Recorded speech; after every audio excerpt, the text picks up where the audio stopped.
So this is day 2 of continuously posting in social media so we can pay off our minivan that costs us 21,570 and 4 cents.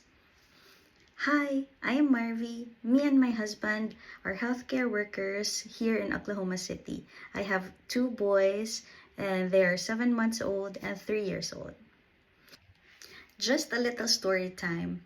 In 2019, when I came here, I had a 2004 Honda CRV with 125k miles on it.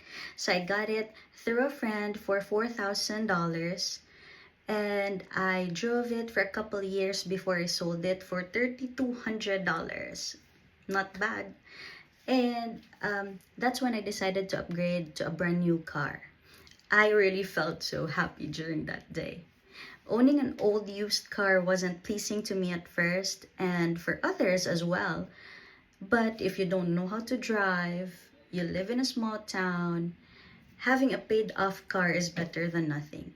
I was able to save up for my Catholic wedding, send money to my family for support, and save some money also for myself.